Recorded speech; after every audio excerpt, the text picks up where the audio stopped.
The soul is present in the heart of the living entity, and it is the soul. It is the source of all the energies for maintaining the body.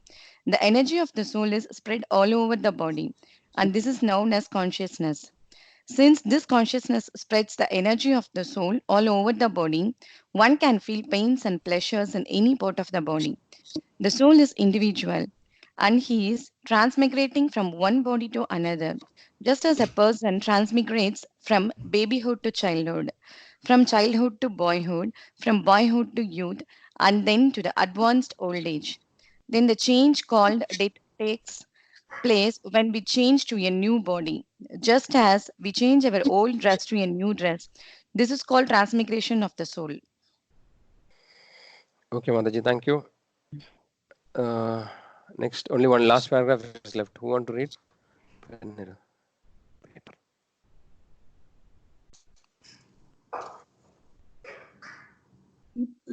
People should first be taught what they are. Are they bodies or something else? That is the beginning of the education. Now, everyone is educated to think he is his body. Because someone accidentally gets an American body, he thinks, I am American. This is just like thinking, I am a red shirt. Just because you are wearing a red shirt, you are not a red shirt. You are a human being. Similarly, this body is like a shirt or coat over the real person, the spirit soul. If you recognize ourselves simply by the bodily shirt or coat, then we have no spiritual education. Adapted from Science of Self-Realization, Chapter 1 and 2. Okay, thanks, Mataji. So we have read the complete topics for today. Now we should discuss. See, generally, because of the limitation of the online session, there are like we are not so comfortable because we cannot see each other. And then, ideally speaking, what we should do is that we should make notes on all the entire topic. No, each of us make the notes, points, and then we discuss those points. Actually, that is how normally it is done. So because of the limitation, what we do is that we will go paragraph by paragraph, and then try to understand it. And of course, we have questions. We can discuss that also. So in the first paragraph, so maybe somebody wants to try, summarizing the shloka. That is also one way of, instead of me explaining. So ideally speaking, this Bhakti Vriksha course is not supposed to be a kind of a lecture or a monologue, right? Where actually one person talks and others just listen. It's more kind of a discussion, so that we become well versed in the topic. So basically, the person who is conducting, for example, I'm not as the Bhakti Vriksha servant. I'm supposed to do a moderation of the discussion, and then others actually discuss. So one thing is that, okay, because we are in the very early stage, we may not have fully understood the philosophy. So there may be some difficulties there, but then nevertheless, actually, it's okay that we can discuss also. Uh, so in the first paragraph, basically there are some questions which are asked, right? Um, so who are we really? No, are we the body? Are we the mind? Uh, right? And does it really matter? So basically, the one thing which we understood, like one summary of this particular paragraph is that in today's world, generally, people doesn't generally bother what is my real identity, because that is mostly because of our educational system, like the modern educational system. Because in the Vedic culture of learning, actually the fundamental concept, the most fundamental thing everybody learns is the concept of the soul.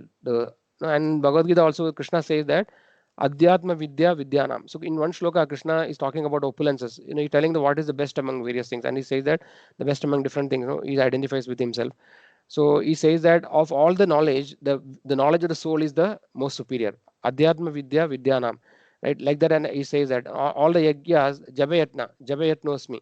So he says that of the yagya, all the yagyas, I am the yagya of the whole chanting of the holy names. So like that, Krishna says about, like he says Sagaranam. Actually, I don't remember actually. So like that, different things actually Krishna, the Lord says, right? Nakshatranam aham shashi. No, like what is that actually? Naranam narendroham. Of all the human beings, I am the king. Then of all the animals, I am the lion, like that. So nevertheless, so the point is that the most important thing of the olden times, the education, the fundamental topic of education is about the soul, the knowledge of the soul. Everything revolves around the concept of soul there, right? So here actually in modern world, generally if you look anybody, people, nobody thinks about what is the real identity. This question nobody asks. Everybody is busy, right from the day one. People are actually into the material concept of life, and then they are busy, acquiring material knowledge. Basically, everything is focusing on the point of how can I what you call earn money ultimately, right? Our education system is also focused on finally the person's success is measured and how much money he is able to earn. So the point, one summary is that people don't think about on what is your real identity. Okay, that is one point. So anybody wants to add anything in the first paragraph?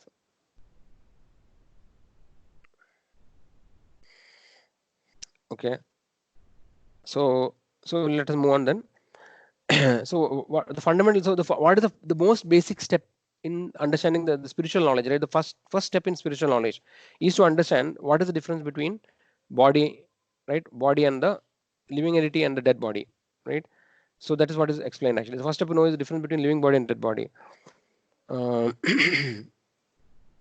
so actually, I think the things are which are explained are self-explanatory. Two things: one, the body, and the other living force. Okay.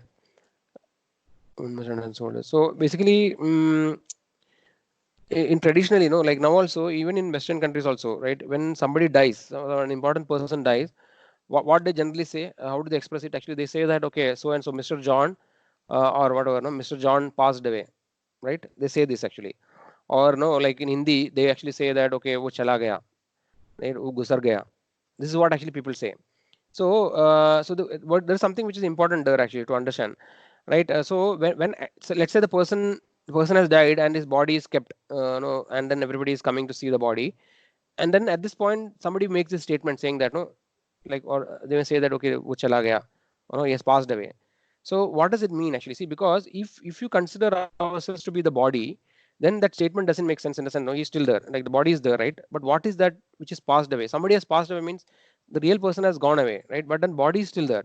So this is an implicit meaning actually, it is there, right? So without knowing explicitly mentioning, this concept is there actually, that we understand that we are not just the body, right? If we were just body, we would not have told that okay, wo chala gaya, no, so, no, like he is no more and he is gone away, he is passed away.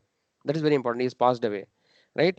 So what is that which is passed away? That actually we are actually referring to the soul, right? The Atma, which actually what was actually when the Atma was there in the body was actually functioning, right? And then no, it was illuminated. It is told that the body is illuminated by the presence of the Atma or the living soul. uh, and as soon as the living soul leaves the body, then actually it becomes dead matter. So, but in the modern way of education and modern science, they don't really accept this. Uh, they don't. We don't. We never learn in the school, right, about this. Anywhere we never learn. Prabhupada always used to say that actually, no, the universities actually they should teach about the science of the soul, but it is not there. Nobody has faith, and all that we think is that the body is just a machine, right? Just like a machine. It is like matter, composed of matter, like all set of chemicals, and then as long as the body is there and the machine works, the person is living, and when the machine stops working, then the person is dead. So this is the understanding. But and then one argument Prabhupada used to say that if you provide, if you give you if I give you all the materials which are there in the body, whatever each and every, like for example, compounds which are present in the body, right? Chemical compound. If I give you all the compounds in the required quantities, will you be able to create a life? That actually is a challenge, Prabhupada used to say. So if it is just material matter, then actually it should be possible for the people to just manufacture it. So these are some of the arguments we generally discuss about the soul, right? So this paragraph, any questions are there? Yeah, something somebody wants to discuss? Some comments? In fact, I would want to add a comment here, Guruji. Yes, So, Yash. the education system that we have currently, forget about the fact that they're not talking about other aspects of what they teach. There is also a very strong focus on human needs and other wrong aspects of human nature, like greed. You have to be the best, you have to do this, you don't need to worry about others, all these kinds of things which are actually polluting the young minds. Yes. So they're stepping out of colleges and universities with a very wrong notion about life, and with all the wrong things like greed, jealousy, hate for Yes. others, and me, mine, myself kind of a concept is taking a lot of precedence. Yes. So all the more important that we, at least, whatever way possible, Yep. we to inculcate those things in our children, that there is a much more bigger value to education than just acquiring degrees. Yes. Very nice. Nice point, Prabhu. Yeah. So that is very valid point. And why does this happen actually is because we don't have the right understanding, right? Yeah. So we had given the example earlier. See, if everybody thinks that they are the body, then naturally all our endeavors and all our like all the directions that we try to endeavor, right, it will be surrounding the bodily concept. So because of this false identification, so that is Maya, right? The Maya, by definition, we discussed earlier also. Maya means the word Maya means that which is not, right? It's a false identification. So the Maya is actually the illusionary energy of the Lord. Well, the Lord actually has various energies, and Maya is the external energy of the Lord. We have seen that. Now it is also part of the Lord's energy, and this material world is by design is designed in such a way that every living entity comes in here will be under the influence of Maya, and then they are everybody is convinced that they are the body. And because we think that the body, so if you think that we are all bodies, right, then everything which is happening in the material world is right, because then naturally this is what will happen, right? If you think that the body, then all our concept, everything will be revolving around the bodily concept. So I am the body, and then, and as you told, no, basically, like it's full of competition, right? Everybody is trying to make progress at the cost of others. They don't care about others because actually they don't know who they are really and who is the supreme. If everybody understand that, no, let's say ideally speaking, let's say we are all one part of one family, no, one father and mother, and all of us are children of their father and mother, that particular father and mother. And imagine that, no, not like a today's family. In today's family, even in family also there are fights. But in and traditionally or in conventionally, a good family means actually everybody is in harmony, right? They actually everybody try to cooperate with each other, and then understanding that we are all the sons of the same father. So because we don't identify that we are the soul, and then there is a supreme soul, right, or Paramatma, or or the supreme Lord or supreme Father, who is the father of all living entities, that then only we'll understand, right? First of all, if you don't understand that we are the soul, then there is no question of understanding about the super soul. So everything is starting from the wrong concept that I am the body. If you think that you are the body, then all this material conception will evolve. And actually the material world is like running like that only, and it is not by accident that it is happening. It is by design, because that we have seen in the previous discussion, right? Because actually all the living entities are actually part of the spiritual world. So material world, according to Vedic scriptures, is only one third of the creation. It is known as Ekapada Vibhuti, and then three-fourth of the creation is the spiritual world actually, which is known as the Tripada Vibhuti.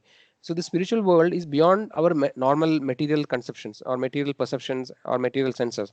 But actually Vedic scripture says that there is spiritual world which is three times the material world. And the material world also, the Vedic scriptures also explains about the material cosmology, right? The material world also Vedic scriptures explain. According to Vedic scriptures also, material world is infinite actually. There are millions of universes, right? And every universe actually there's a 14 planetary system.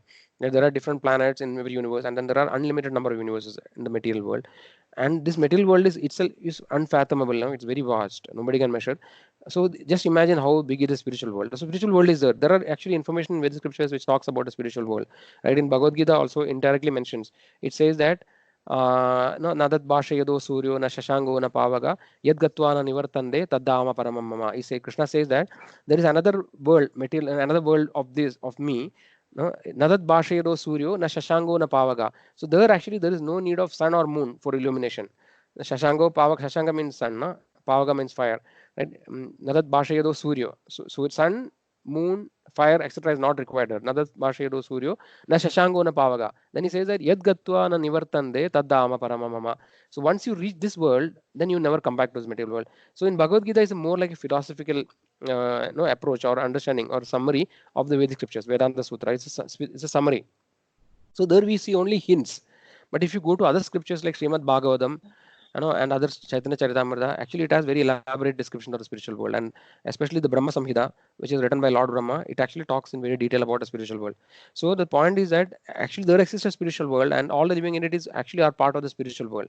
But when some living entity has a desire to enjoy independent of the Supreme Lord, then those living entities are actually coming to the material world. So whether we are in the material world or spiritual world, every living entity has something called a free will, because the Lord doesn't want to take away the free will of the living entity. He has given every living entity a free will, by which actually there's a small possibility of making a choice. So whoever decides to be with Krishna or Supreme Lord, they actually are in the spiritual world. And whoever, when they feel that okay, I want to be independent or want to enjoy, then actually this material world is created. This I have explained many previous classes also. So the material world is just like a toy or a, or a reflection of the spiritual world. In Bhagavad Gita there is a shloka, I don't remember which exactly. So basically it says that urdhva moolam madashaga ashwattham prahur avyaya. So urdhva moolam madashaga means, what actually that shloka means is that uh, actually there's a it talks about a tree, right, a banyan tree, which has the roots upwards and the branches downwards, which actually is talking about it is told that it is a reflection of the spiritual world, whatever we see in the material world. Just like on the bank of a lake, if there's a tree, the lake will show the reflection in the upside down direction, right? Similarly, the material world is actually a reflection of the spiritual world, right? So the Lord actually has created the material world for the living entities who want to be, who are envious of him and want to enjoy independent. So this design of the material world is such that whoever comes here, he will invariably get frustrated today, or sooner or later they will be frustrated, and then they will understand. Finally, they will come to understanding that this is not a place for permanent enjoyment, right? In Krishna and Bhagavad Gita, he says that dukkhalayam ashashudam. He says that this material world is a place of misery, dukkhalayam, and ashashudam, it is temporary, right? So this is not a real world. So that is why, just like when a child asks the father to give his car, right? Let's say the small child asks the father that I want to drive your car, Papa. Can you please give me? The father will be hesitant, right? He will not give the car, right? What he will give, he will buy a toy car and say, okay, you play with this car, Baba.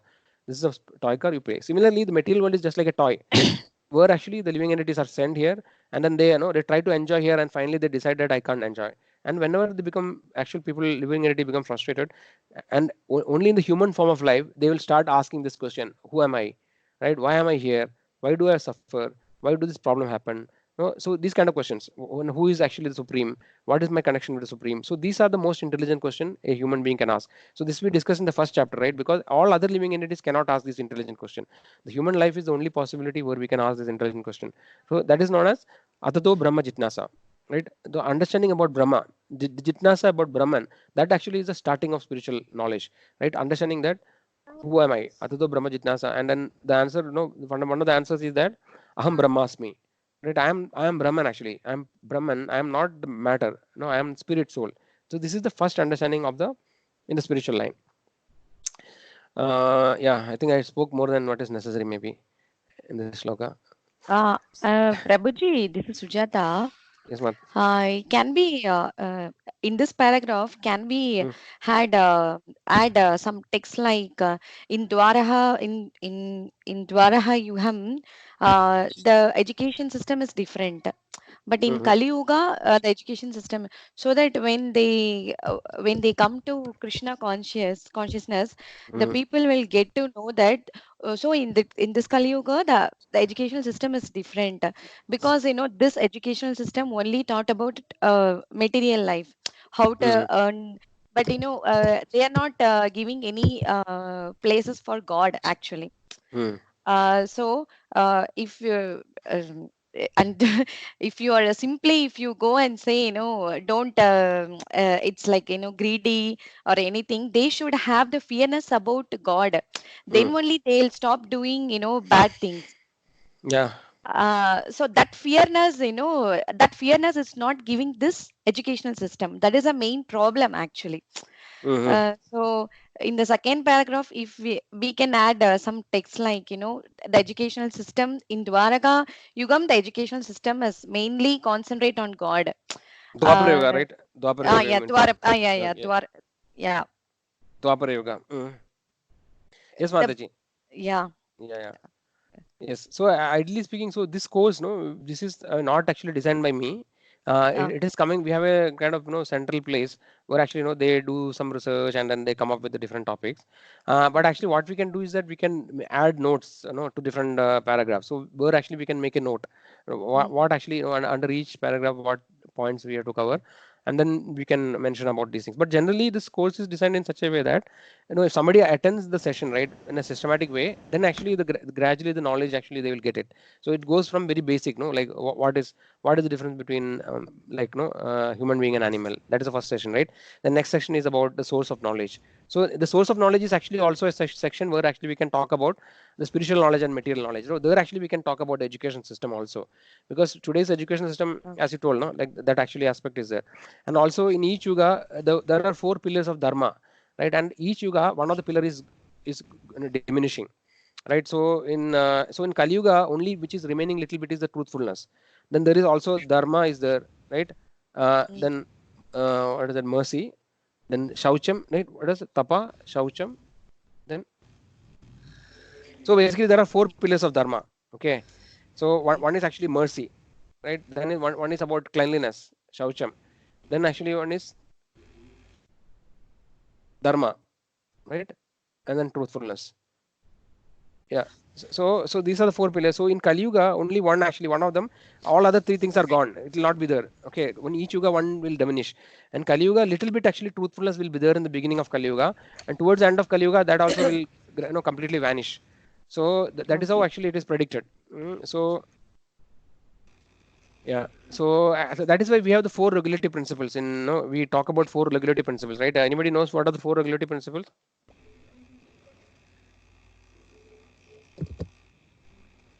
Truthfulness. On that and that, Yeah, so we have four regulative principles. I'll tell you. That is no meat eating. Okay, no meat. Yeah, no meat meat, eating means it's coffee, against, tea. the different type of food actually. No meat eating, no intoxication, no gambling, and no illicit sex. Okay, so these are four regulative principles. So each of them will violate, if you don't follow, it will violate one of the principles of dharma. Right? No meat eating actually it violates the principle of mercy or karuna. Again, so basically compassion, again compassion to other living entities. Actually, that is mercy, which actually is not there. That is not there in Kali Yuga. Okay, so this is one. So when we kill animals, no meat eating. So actually, scriptures and many acharyas says that there's so much of calamities is happening in the world now, right? It is because of the too much of killing of animals, right? There is no mercy. So many animals are slaughtered, right? And then there are factories which are automated, no, which actually kills the animals and fishes, everything in a systematic manner without any mercy. So this is one of the main reason that so many natural calamities happening, and no, so many disturbance happening. So this is mercy which is actually missing, right? Similarly, other principles will actually violate different pillars of dharma. Okay, so right now, understand somebody is interested, actually, that is not the main topic today, so we will focus on the main topic.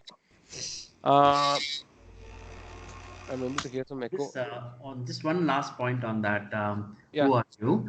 I'm reminded of Adi Shankara, when he was an 8-year-old boy, Mm, when he goes to seek the blessings of a guru to take mm, him under his tutelage. The guru asks him, "Who are you?" So that is where I think it's called Atma Shatakam or Niravana Shatakam, mm, where there are some 15 or 16 stanzas that he recites, which talks about all this. I am not this, I am not that, and yeah. so yeah. Neti neti, yeah. Yeah, yeah. This is, I think, it's a very popular, reply of Adi Shankara at a very young age. I think Mm, it's called Atma Shatakam. It's a must read for every. You'll find it on Google. You can mm. also read. You can also understand the. He was a very precocious child at that age for him Yeah, to. yeah. Yeah, Adi Shankara is not an ordinary person. He is actually incarnation of Lord Shiva, yeah. and it is also predicted in Padma Puran. Actually, Lord Shiva, between the conversation between Lord Shiva and Parvati, Lord Shiva will tell that, in Kali Yuga I'll incarnate as as a brahmachari, as a sannyasi.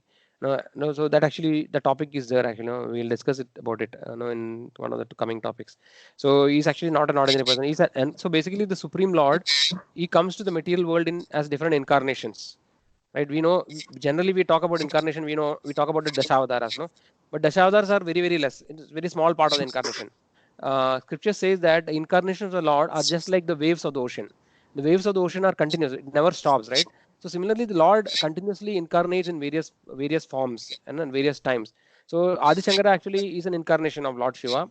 And then similarly, we have so many incarnations, right? So what is that shloka actually? मूर्तिषु कलामूर्तिषु नियमेन तिष्ठान् नानावतारम् अकरोत् भुवनेषु किन्तु कृष्णः स्वयं संभव परम पुमान्यो.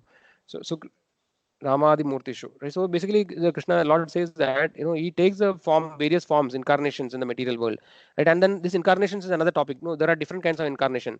Like there are Yuga Avataras, there are Manvantara Avataras, Purusha Avataras, Leela Avataras. So many different incarnations. So So these are all, Lord's different representations in the material world. So sometimes the Lord comes us to teach something based on the time, place, circumstances. He comes up with different. We have so many acharyas, right? Ramanujacharya, Madhvacharya. So they are called Shakti Avatar. Actually, they are empowered personality. So this way, Lord actually incarnates in various times. Okay, thanks for bringing the point, Prabhuji. So now we'll move to the next paragraph. Uh, you can understand at any moment, but it requires little intelligence, right? For example, a child. Okay, so this is one important thing actually. This is one example in Bhagavad Gita where actually talks about how our body continuously changes, but actually our soul will not change, right? That part actually there's a shloka about the transmigration. I think we are not read it. We can read it actually. So I hope everybody has Bhagavad Gita. Otherwise, actually, we can open. I'll open the Veda base, and we can see that.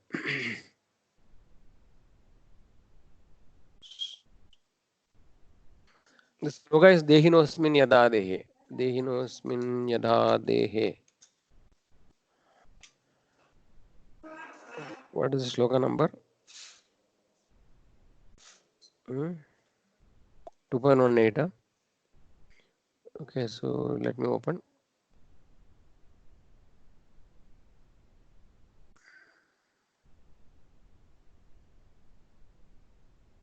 So whatever Prabhuji, we, yes.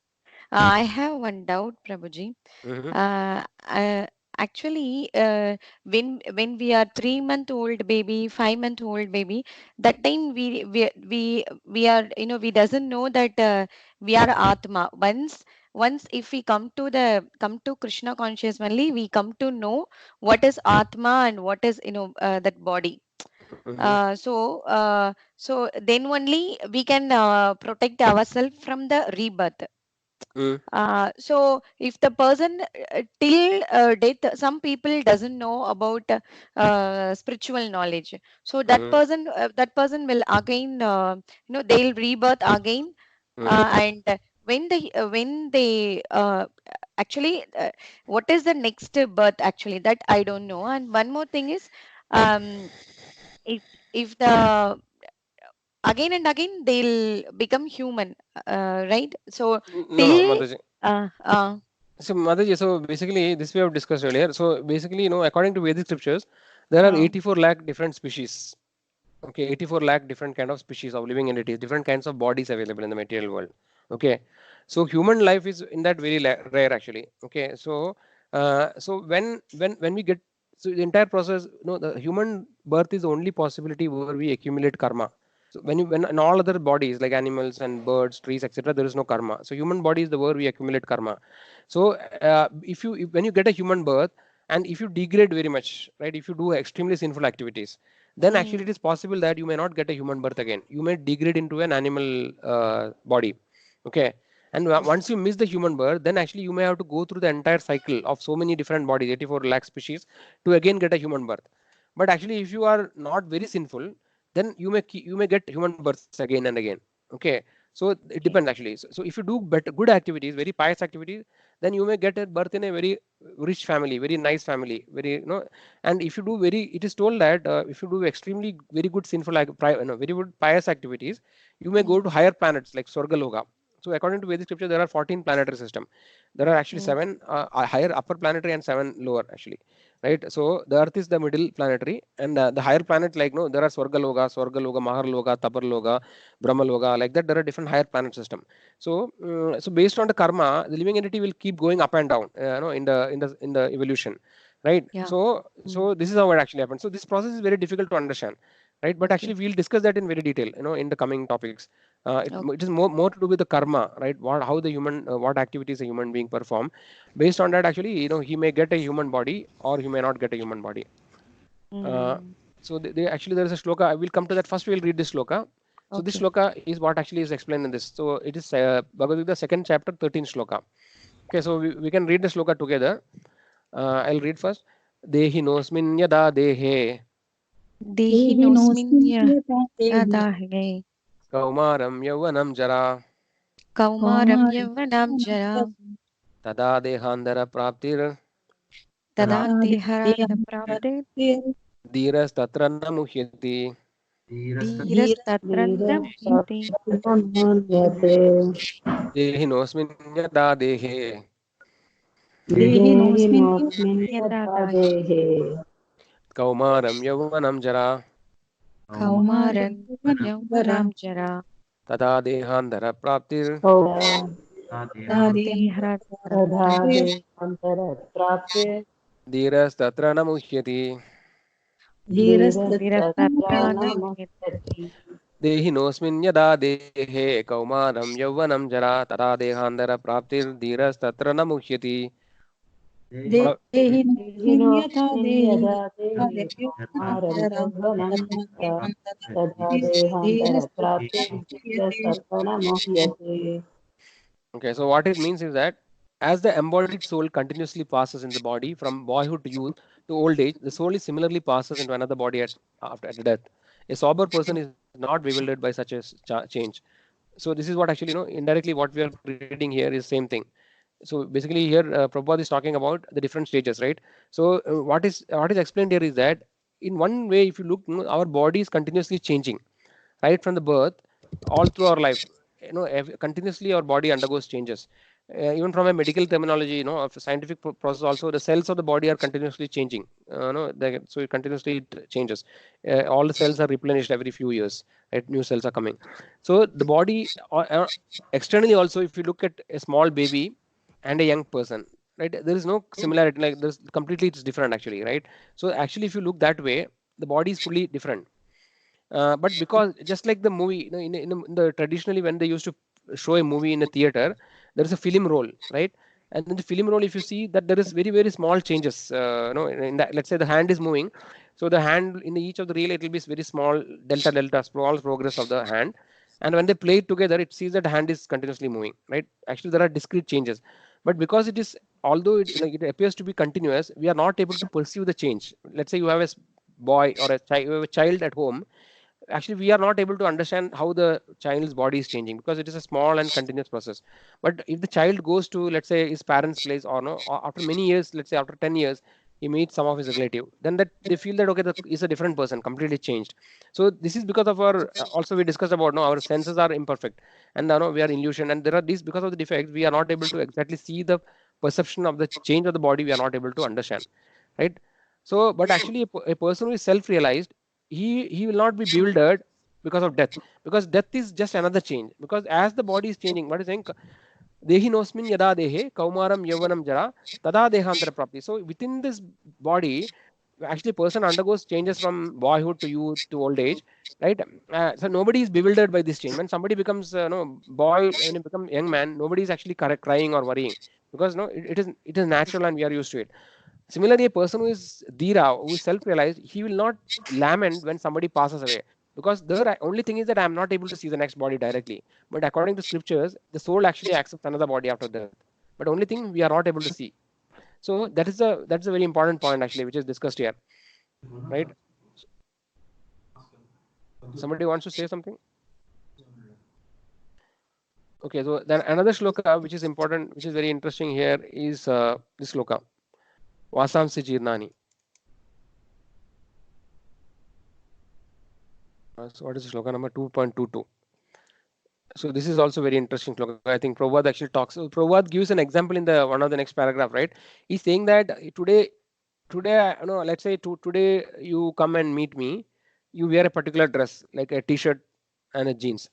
Again, tomorrow, if you come in a sari or no or in a coat, that doesn't mean that no, you are the different person. You are the same person, right? But only thing is that we are not able to perceive the difference of the bodies. So in that, corresponding to that, there is a shloka in Bhagavad Gita, which is this shloka, uh, 2.22. It says that